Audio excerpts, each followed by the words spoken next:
ആ അമ്മയുടെ യഥാർത്ഥത്തിലുള്ള മഹത്വം നമുക്ക് മനസ്സിലാക്കുക. അവര് കൃഷ്ണനെ വളർത്തി എന്നുള്ളതല്ല അവരുടെ മഹത്വം. ശങ്കരൻ പറയും, നോക്കൂ, അവർക്കൊരു മകള് ജനിച്ചിട്ടുണ്ട് അല്ലെ, ആ മകളെ എടുത്ത് കൃഷ്ണനെ അവിടെ കിടത്തിയിട്ടാണ് തിരിച്ചു പോകുന്നത്. ആ മകൾ ആരാണ്? സാക്ഷാൽ പരാശക്തിയാണ്.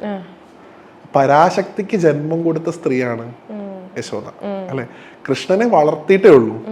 പരാശക്തി, നേരത്തെ പറഞ്ഞ പ്രകൃതിയും പുരുഷനും എന്നുള്ളതിൽ ആ പ്രകൃതിക്ക് ജന്മം കൊടുത്തവളാണ് യശോദ. അപ്പൊ ചെറിയ ആളല്ല. കൃഷ്ണനെ വളർത്തിയത് എന്നുള്ളത് അവരുടെ ജീവിതത്തിൽ വളരെ വലിയ എലമെന്റ് ആണ്. പക്ഷെ ജന്മം കൊടുത്തിട്ടുണ്ട് പരാശക്തിക്ക്. ആ പരാശക്തിയാണ് കംസന്റെ കയ്യിൽ നിന്ന് തിരിച്ചു പോയിട്ട് നിന്റെ അന്തകൻ ജനിച്ചിട്ടുണ്ട് എന്ന് വിളിച്ചു പറയുകയൊക്കെ ചെയ്യുന്നത്.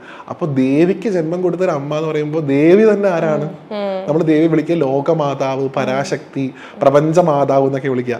ആ പ്രപഞ്ചമാതാവിന്റെയും മാതാവ് ആണ് യശോദ. ആ യശോദയ്ക്ക് പിന്നെ എന്തിന്റെ പുണ്യാണ് ആവശ്യം? അമ്മയ്ക്ക് ജന്മം കൊടുക്കാന്ന് പറഞ്ഞു കഴിഞ്ഞാൽ അതിനേക്കാൾ വലുതായിട്ടുള്ള ഒരു പുണ്യപ്രവൃത്തി അവർ ചെയ്യാനില്ല. അതുകൊണ്ട് എന്ത് കിട്ടി? നേരത്തെ പറഞ്ഞ പോലെ ബ്രഹ്മനും ഇന്ദ്രനും ഒക്കെ തപസ് ചെയ്തിട്ട് കിട്ടാത്ത എത്രയോ യോഗ്യമാര് ഇന്ന് വരും, നാളെ വരുന്ന 100 കോടി കൊല്ലായിട്ട് തപസ് ചെയ്തിട്ട് വരാത്ത ഗുരുവായൂരപ്പൻ ഒരു കുഞ്ഞു കുട്ടിയായിട്ട് അവരുടെ മുമ്പിലൂടെ ഓടി നടക്കുന്ന ഭാഗ്യം കിട്ടി. അത് യശോദയ്ക്ക് മാത്രമല്ല, ആ ഗോകുലത്തിൽ ഉണ്ടായിരുന്ന ആൾക്കാർക്ക് മുഴുവൻ കിട്ടി. അങ്ങനെ കൊഞ്ചിക്കാനും സ്നേഹിക്കാനൊക്കെ ഉള്ള അവസരം. അതെന്ത് ഭാഗ്യത്തിന്റെ അടിസ്ഥാനത്തിലാണെന്ന് നമുക്ക് ഇപ്പോഴും ഒരു യോഗിക്കും ഒരു ആചാര്യനും നിർവഹിക്കാൻ സാധിക്കില്ല.